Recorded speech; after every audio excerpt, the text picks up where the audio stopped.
starting in about, we'll be starting in about 1 minute. Thank you.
Morning.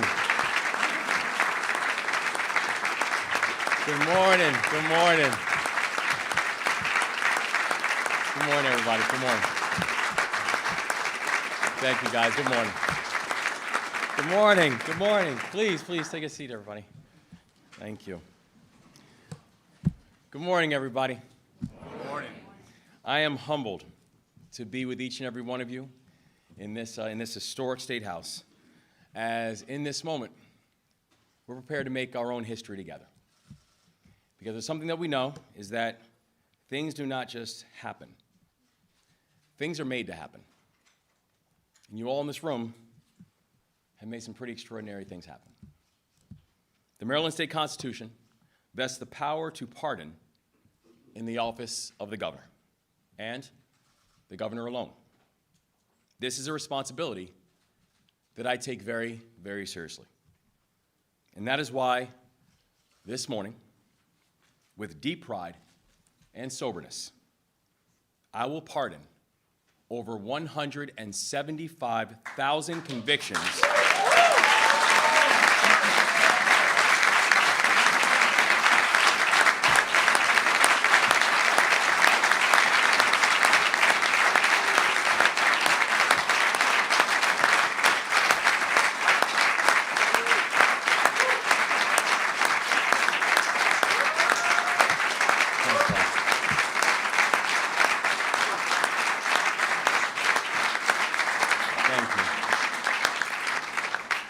Thank you all. We need to stop that so I can get you to sign it, pardon me. But I will pardon these convictions. All convictions related to the possession of cannabis and cannabis paraphernalia. Maryland legalized cannabis by referendum. This administration has stood up what many believe to be one of the most equitable and efficient adult cannabis market rollouts of any state in the entire country. In March, we conducted our first adult use cannabis licensing round, and all 174 licenses were awarded exclusively to social equity applicants.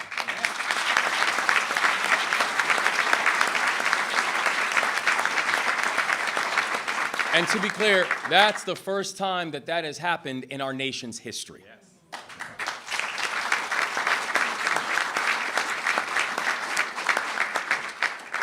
And yet, we know that legalization does not turn back the clock on decades of harm that was caused by this war on drugs. Legalization does not erase the fact that nearly half of all drug arrests in Maryland during the early 2000s were for cannabis. It doesn't erase the fact that black Marylanders were 3 times more likely to be arrested for cannabis than white Marylanders before legalization. It doesn't erase the fact that having a conviction on your record means a harder time with everything. Everything. From housing to employment to education. It doesn't erase the fact that people who were arrested for cannabis 3 or 4 or 40 years ago still have those convictions on their records to this day. We cannot celebrate the benefits of legalization if we do not address the consequences of criminalization.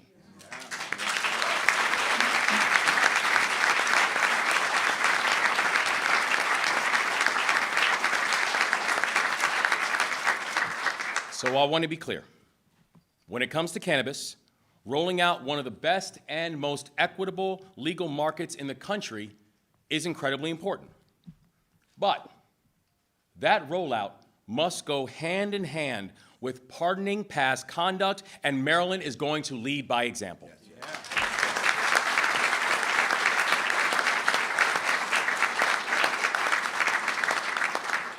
So today, this executive order is the most sweeping state-level pardon in any state in American history. That's right.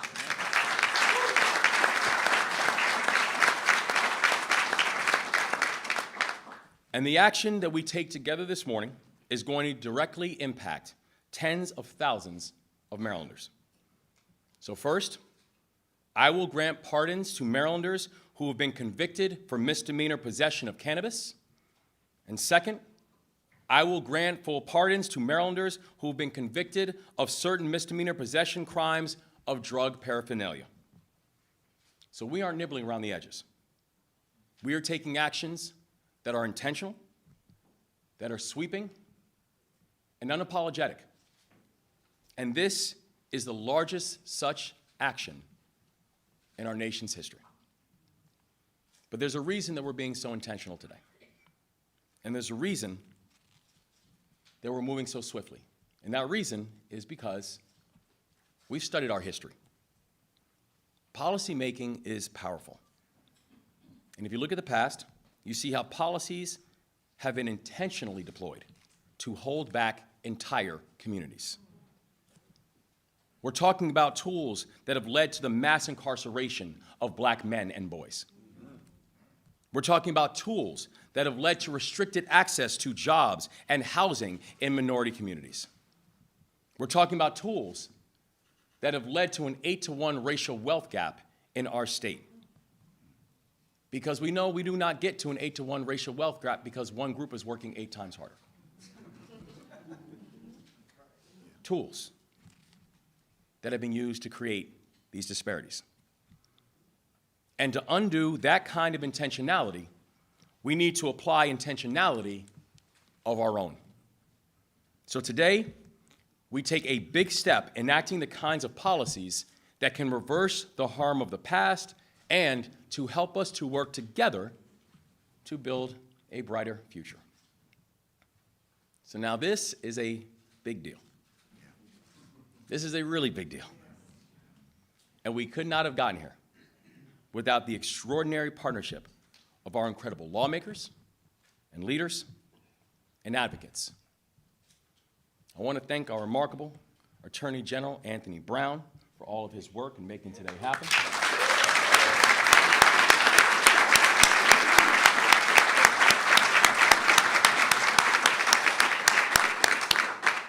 I want to thank Jason Ortiz and all of his colleagues at the Last Prisoner Project.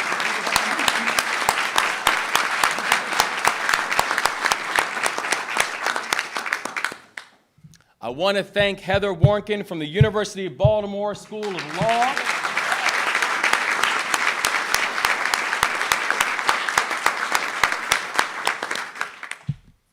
I want to also thank my team, who have been in the trenches, working countless hours on this for months, making sure that we are dotting every I, crossing every T, making sure that we leave no one behind. You have continued to show that leave no one behind is not a slogan. It's a governing philosophy. And we wouldn't be here without you all. Bless you. Thank you.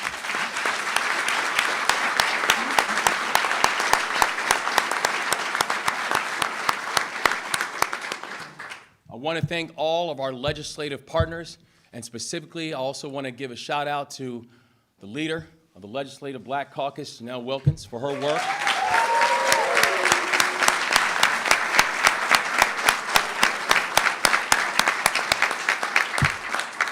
We would not be here if it weren't for our remarkable partners in the legislature. We would not be here if it were not for our remarkable partners in law enforcement, who've worked in partnership every single step of the way. We would not be here if it were not for our activists, who continue to push us to go farther, to go faster, to work harder, to make sure that we are accomplishing everything that this moment demands. We would not be here if it were not for our community champions, who continue to remind us, not just by words, but by deeds, who continue to remind us about the humanity of this work. And if you never forget who you were fighting for, you will never stop fighting. Each and every one of you have been part of this broad coalition that have got us here to this day. A day where Maryland is going to unapologetically lead, and where Maryland is going to use this moment to right many historical wrongs. We wouldn't be here if it were not for people like Shiloh Jordan.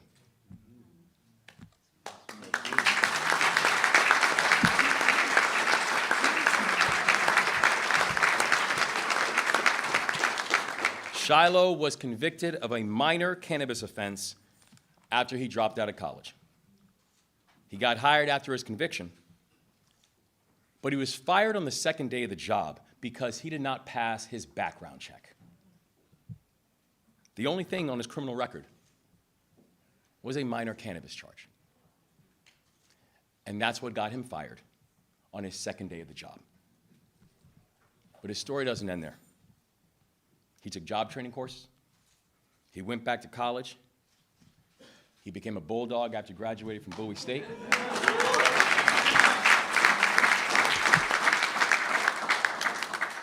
And today, he works with the remarkable Center for Urban Families in Baltimore, led by my guy, Joe Jones.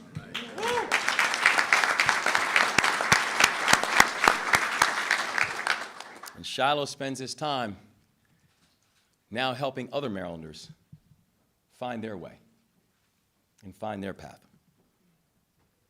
Shiloh was not handed a second chance. He built one for himself, despite the odds, despite a system that was not built to support your second chance. And you made it count. But those successes do not change the fact that Shiloh still has a cannabis conviction on his record. It'll keep showing up in background checks, even if the conviction does not stop him from achieving his full promise. That thing on his record is going to continue to make it harder, and importantly, it's going to serve as a consistent reminder to Shiloh. Well, today, that ends.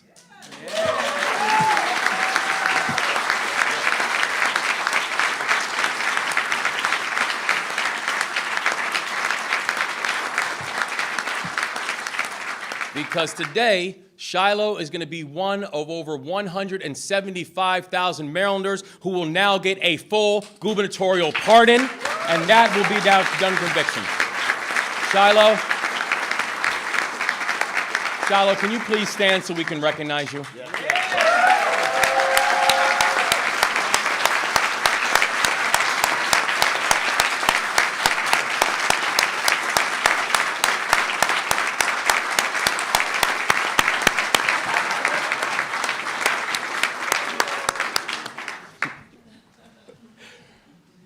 It's great to see you, brother. So let me end with this. Today is a big step forward, but I want to be clear, it will not be our last. I think if people see anything about this administration, we move fast. We're going to make every single day count. We are going to use every lever at our disposal. Pardons, executive orders, the budget, working with legislative partners, anything and everything to make every day matter. Undoing decades of harm cannot happen in a day.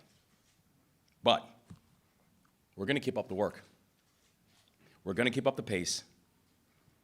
And we're going to do it together. This is about recognizing our collective shared humanity.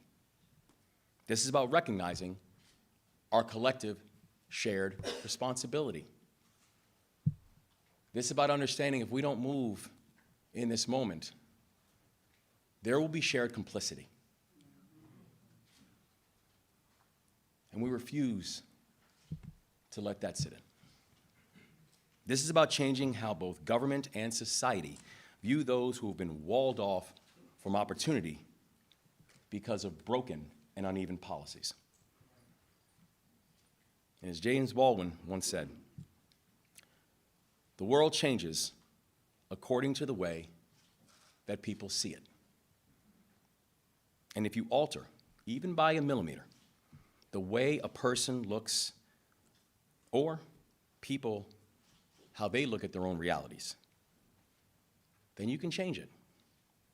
Well, today, we start making that kind of change. It's a change that centers on how we look at one another. It's a change that centers on how we respect each other. And it's going to be the thing that helps Maryland to lead in this moment and in many moments to come. This is a big day, Maryland. A hard-fought victory. Not just for over 175,000 Marylanders and their families,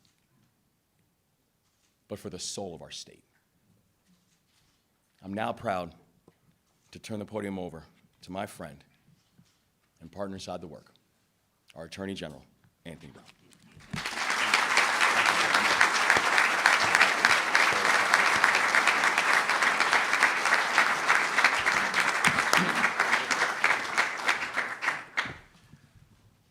Governor Moore, thank you for your leadership, your beliefs, your strong convictions, and for your values, our shared values of fairness and equity. Today's announcement is significant for several reasons. First, it's long overdue. As a nation, we've taken far too long to correct the injustices of a system that is supposed to be just for all. Yet, within an unprecedented time frame, Governor, you took bold and courageous action. Second, the sheer magnitude of your executive order. You are wielding the immense power of your office for good, pardoning scores of Marylanders by pardoning 175,000 convictions. And third, your action today is about equity.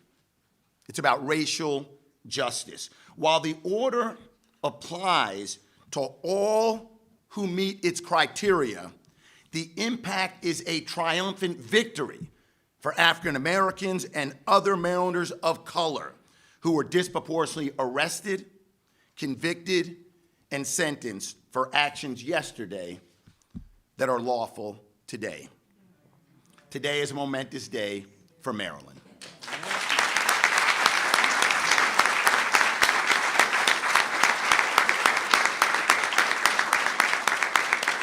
As Maryland's first African-American Attorney General, entrusted with the responsibility of ensuring that our justice system is just that, I remain troubled by the oft pernicious significance of race in Maryland and in America. Too often, the color of one's skin defines one's opportunities. Too often, the enforcement of laws that are facially colorblind disproportionately impact people of color. And the laws that once criminalized possession of cannabis are prime examples. Data uncontrovertibly shows that Black and Latino and white Americans use cannabis at the same rate, yet Black and Latino Americans are arrested, charged, and convicted at higher rates. Plainly put, the enforcement of cannabis laws has not been colorblind, it's been unequal treatment under the law. The tragic realities, joblessness, homelessness, poverty, violence, torn families, and broken communities. It has been a long and arduous climb up a steep and jagged mountain. Ask former Mayor Kurt Schmoke, who in 1988 was called the most dangerous man in America because of his call for drug decriminalization all those years ago.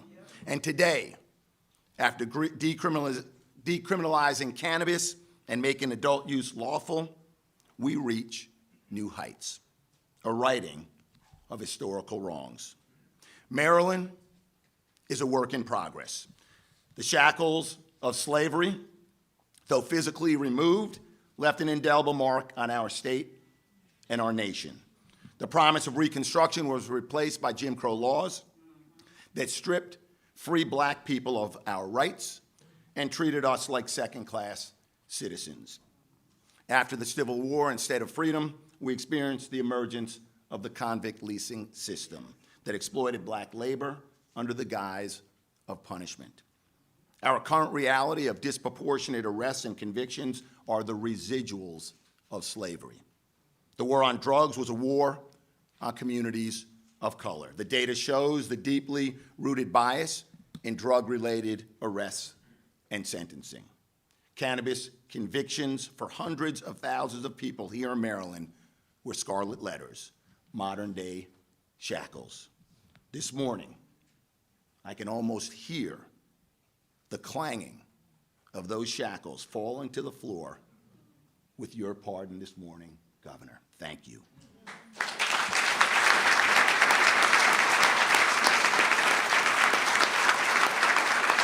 And as the governor said, there's more work to do.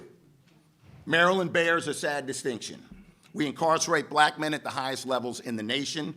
71% of our prison population is Black, yet we're only 31% of Maryland's overall population. It's another alarming racial disparity and one of my top priorities. Last October, the public defender, Natasha Ortiz, who's here today, and thank you for your work.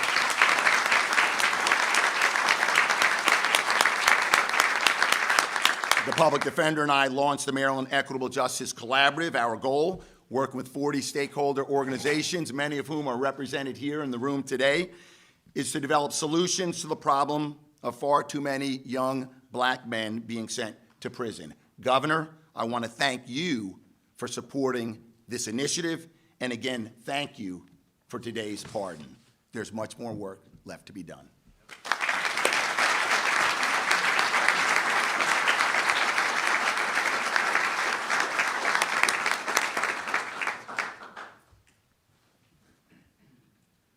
All right, how's everybody doing today? You ready to make history?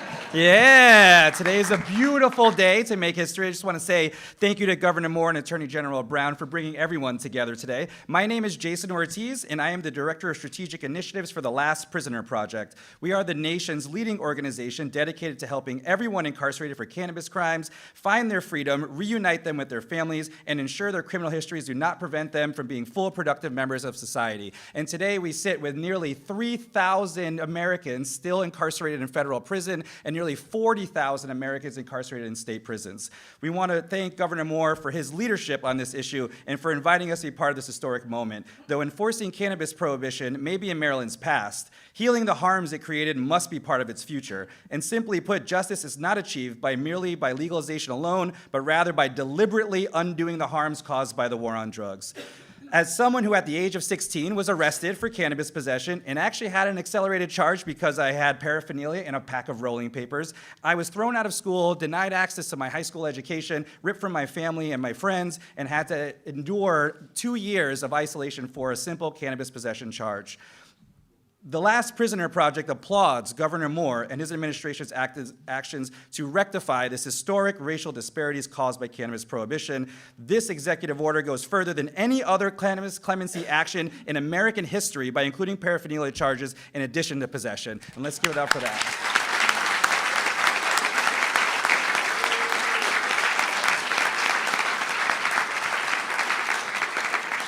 Today is literally the most powerful day in cannabis justice history for the entire nation. That's an incredible thing.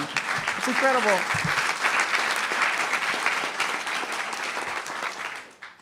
And recently, in 2022, President Biden made history by becoming the first president to offer blanket pardons for federal possession of cannabis charges. His administration doubled down on this pardon when he boldly stated in this year's State of the Union that no one should be jailed for using or possessing marijuana. Biden also called for state governors to use the awesome power of clemency to address the lifelong consequences of a cannabis charge. The Last Prisoner Project has amplified this call through our Pardons to Progress campaign, which has sent tens of thousands of letters to governors across the nation. We are so proud that Governor Moore has boldly answered our call to action, setting the example of what state-level leadership looks like. So thank you for that leadership.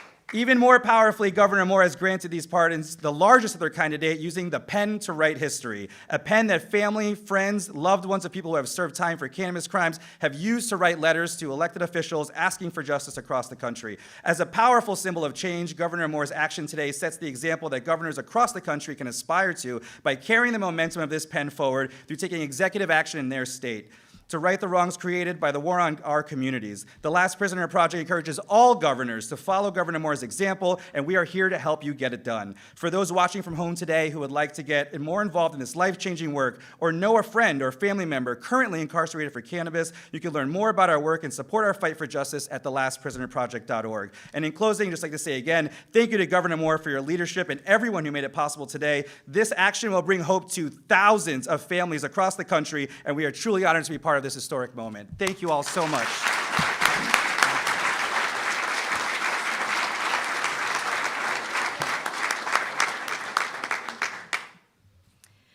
Good morning. My name is Heather Warnken, and I am the Executive Director at the Center for Criminal Justice Reform at the University of Baltimore Law School, and I am truly honored to share in this historic moment today. Today isn't just a win for thousands of Marylanders getting a fresh start to pursue education and employment and other forms of economic opportunity without the stain of a criminal conviction. Today is also a win for systemic legitimacy, which when it comes to the criminal justice system is badly in need of repair. Legalization and decriminalization were huge steps forward for our state. But those advances are just a piece of a much bigger puzzle of addressing the devastating drug war, which disproportionately harmed and continues to harm marginalized Black and brown communities, even as privileged entrepreneurs begin to build wealth through this new emerging legal market.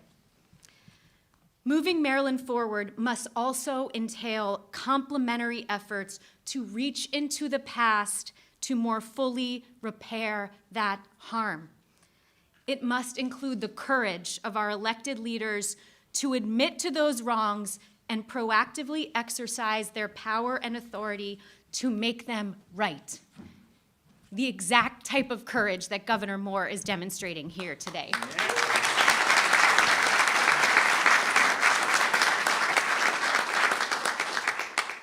And while this profound power of executive clemency rests in the governor's hands alone, I am also here to underscore an enormous thank you to the people and organizations outside of the administration who made this possible.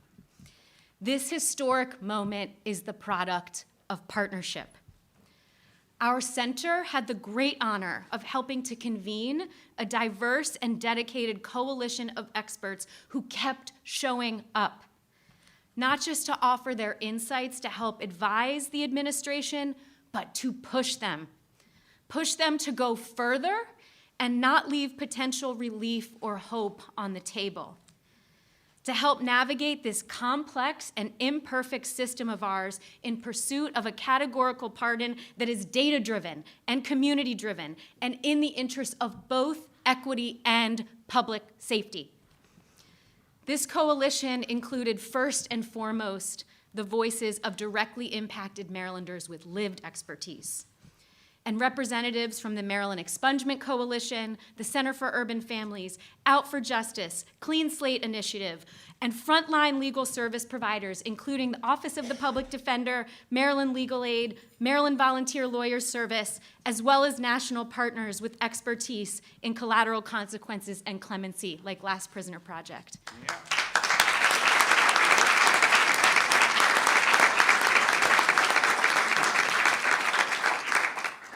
The governor and his team sought and welcomed this partnership, saying, "We will do this together so we can do this right." Thank you to each and every one of those partners who worked so collaboratively leading up to today, and who will continue to show up tomorrow, because this work is far from over. This is phase 1, and we commit to working hand in hand in phase 2 and beyond. Not just in continuing to support the administration in the further exercise of clemency in urgent and historic ways, but in partnering to address the related, intolerable injustices that persist even after Maryland's legalization.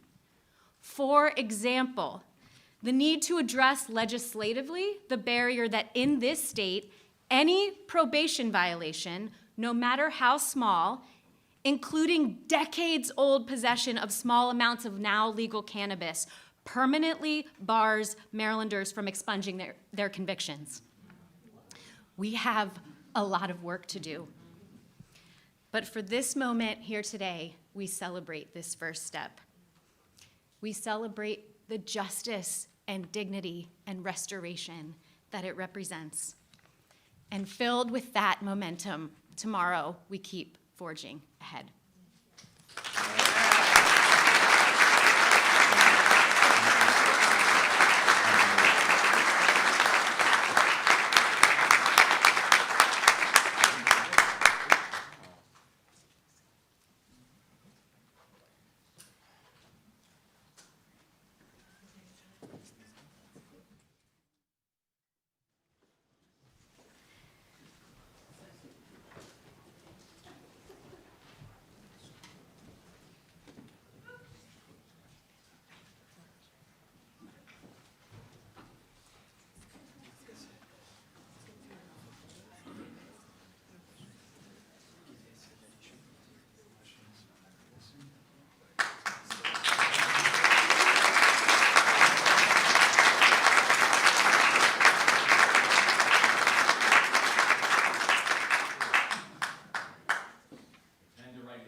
Hey, Brittany.